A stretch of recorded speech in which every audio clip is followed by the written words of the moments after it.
right, Tim Bradley has some concerns about Terence Crawford's ability to win a decision in Las Vegas versus Errol Spence. Let's talk about it. Thumbs up the video, share the video, subscribe to the channel. The subscribe button is the bell icon button. Hit all notifications. Increase your chance to get notifications. We go live or drop a video. Okay, so let me speak on that. Basically, he was on Max on Boxing. I ain't watch it. I read it, but somebody sent me, a couple people sent me a link. I ain't had time to watch it. So basically, what he was saying was that, you know, being in Las Vegas, let me clear some shit up too.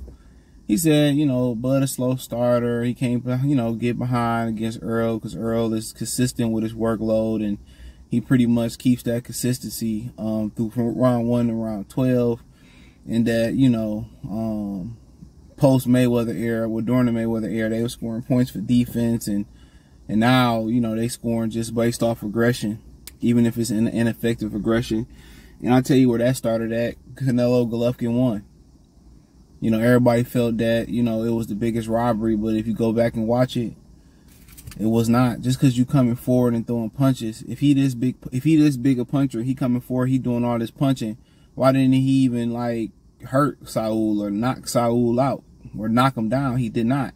He never had Canelo Alvarez, who was gassed in front of him, hurt, or, like, seriously hurt. You know, I felt that Canelo was doing the better fight, and everybody looking at the geography of the fight. No, look at the counter punches and the clean, effective punches.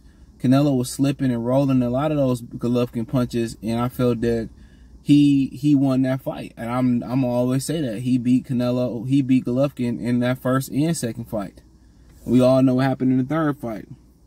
He beat him. He outboxed him. It ain't come forward and play rock'em sock'em robots, bro. You know, you get points for ring generalship, making somebody miss and hitting them.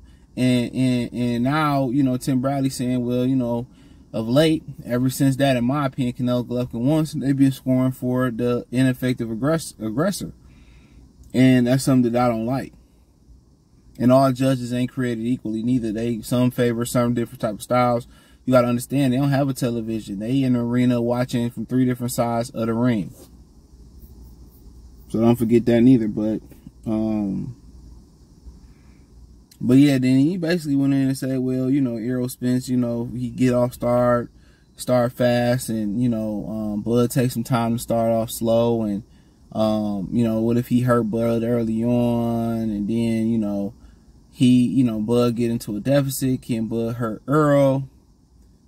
And obviously there's questions. You notice you getting that question more, can Bud hurt Errol?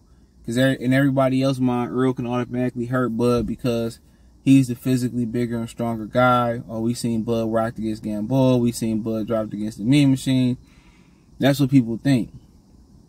And we done went through this before. We done seen guys like, oh, J-Rock ain't got no chin. But versus Jared Hurd, he beat the fuck out of Jared Hurd ass.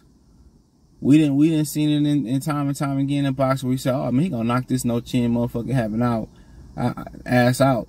Didn't see it against Madonna and Amir Khan. Actually, Madonna was the one that went down in that fight. So, I mean, at the end of the day, dog, boxing is not a 1 + 1 = 2 scenario all the time. And I keep telling y'all that. So, every time I get in the car, I want to start back raining. It's just off and on. But it's not that type of party, bro. So, at the end of the day, but at the end of the day, it is, I mean, I forgot my raincoat too. But at the end of the day, you know, Bud here, you know, and all these concerns should have been voiced previous to the fight or when the fight was made. You know, I think Canelo, you know, kind of Errol and Canelo adding, you know, gasoline or adding fuel to the fire got a lot of people concerned. Now they saying, well, the fix is in and Bud can't start off slow, and well, can Bud get him out of there if it go late? I mean, shit. When you going into enemy territory, you supposed to be on alert more than any other time because you ain't at home to be comfortable. Now, a fun fact: Errol Spence ain't never headlined in Vegas. Bud has headlined in Vegas against Jeff Horn and against Sean Porter, if my memory serves me correctly. So Bud has headlined in Las Vegas. Errol Spence has not. So think about that for a minute. Errol Spence is not. So I mean, think about that how you want to think about that, but Errol Spence is not. So this will be Errol Spence's first time, headlining in Las Vegas. But at the end of the day, when they said, well, Bud had to get off to a fast start versus Amir Khan, he did. So I'm pretty sure he's fully aware of his surroundings. I'm pretty sure he's fully aware of it and know what he got to do. And, if that's, take the fight to Errol Spence, if that's take Errol Spence's volume and turn it back over to him. But yeah, you never want to go into a fight just with a puncher's chance. It's nice if you can punch, but you never want it to come down to, well, I need a knockout. You never want that to be the scenario. But I said before, it's gonna be controversial. It's gonna be controversy around this fight regardless. Mayweather and Pacquiao, was controversy around that fight. Oh, Mayweather just ran all night. What's so funny is it was a nice contingent of black people that wanted to see Mayweather lose more than anybody. We can never just have everybody on one code. It was people. It was a lot of black people rooting for Manny Pacquiao that night. But that's what it was. But I mean, is it for concern? I mean, we'll see. We'll see. Everybody thought Haney was gonna get robbed versus Lomachenko. Everybody was surprised. And the commentary, is like the media. It forms and shapes everybody's opinion on the fight. They do. But we'll see. We'll see. And he talked about, Spence makes mistakes. He lunges and he keeps his head right on that line. And that's not even the biggest mistake the motherfucker make that nobody ever talk about. When he throw that left hand, he's square. And that's why Ugas caught his ass.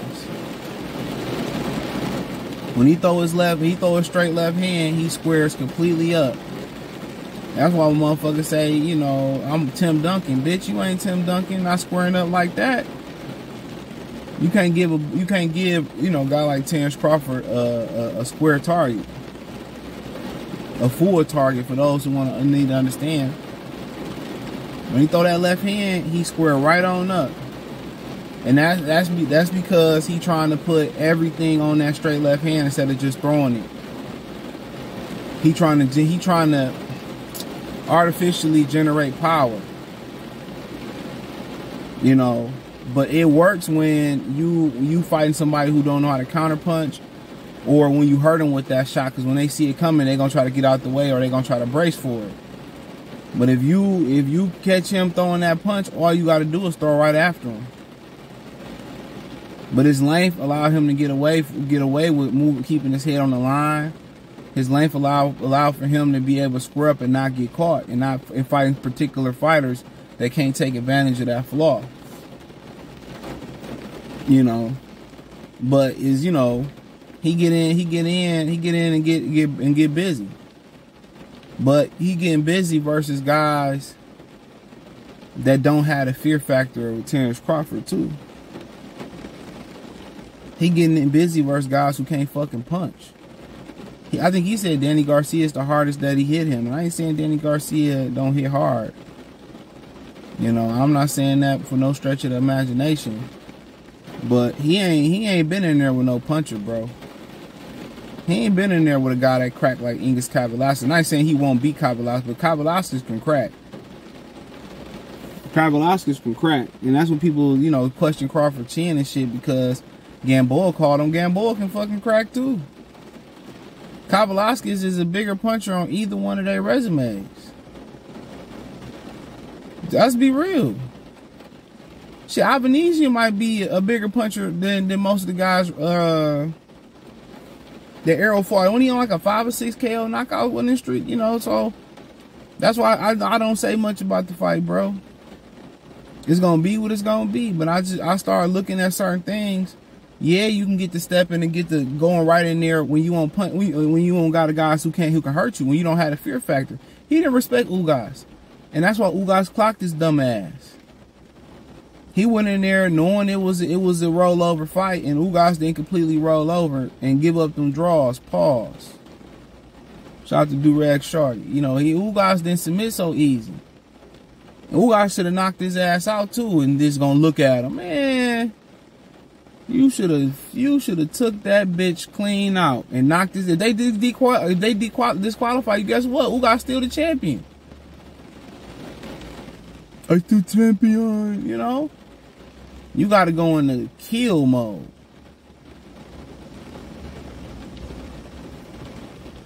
But he make a lot of mistakes that he can get away with versus Sean Porter and Ugas and Chris Algieri, guys who can't punt. When you in there with a puncher, and I heard Errol say, I think it was on one of them interviews, man, Dr. Grant, he like to get out there and he like to feel out, you know, how they can hit. What veteran guys do, they woo you in. They don't throw they Roger Clemens fastball. They don't throw that shit right away. What punchers do, they woo you in. They know how to change the speed of the punches. They touch you, and then when it's time to drop the boom, when you get comfortable with what they doing, then they hit you with the boom. They don't hit you with the boom right away, a lot of the times. Now, if you Julian Jackson, Deontay Wilder, they gonna get busy. You know what it is. The fear factor is there. You already know the motherfuckers can crack. So it ain't no reason to know I need to fill it out. I'm just, you know, I'm gonna be cautious. But him not respecting Bud, but him not fighting punchers, he gonna have to respect Bud. He gonna have to find out to respect Bud power. And if Bud's smart, he woo him in. He touch him, he move, he touch him. He just started touching him, making Errol miss, touching him, showing him angles. You know, and then, you know, when Errol started getting frustrated and feel like he could take the power, say there ain't nothing, then you drop that shot on. But what Bud like to do too is, Bud like to turn his shit, he like to turn over his counters. If you notice, Bud don't be throwing hard all the time. The times that I just think in my recollection, Bud throw hard to the body, and Bud throw hard when he counter. When he know he got you, he turn it over hard. He turn them punches over hard when he counter. You know, and Errol said Kale can punch too. He turned them punches over. He turned punches over hard. He throw, when I'm seeing him consistently throw hard shots is to the body. And his counters where you feel like you don't see it coming. And one thing about him, he finished. You know, in football they tell you hit the sled or the play ain't dead so you hear the whistle. He finished. Even one of them Sean Porter knockdowns was the one that knocked him out. He threw a punch, and then even though that was the knockdown punch or the knockout punch, he came back with another punch. So, I see things, man. I don't even think I'm going to do a prediction video. I might just say the prediction video and upload it after the fight and see how I look, regardless if I'm right or wrong. I see things that other people are not going to speak on with Errol Spence. And I see things in Terence Crawford. But I say this, the biggest weakness that Terence Crawford got, Errol Spence ain't got that punch in his package. And you better pull it out. He ain't got that punch in his package. But thumbs up the video, share the video, subscribe to the channel. The subscribe button is the bell icon button. Hit all notifications. Increase your chance to get notifications. We go live or drop video. Financially, want to support the channel. Cash App, $CJ Good 313.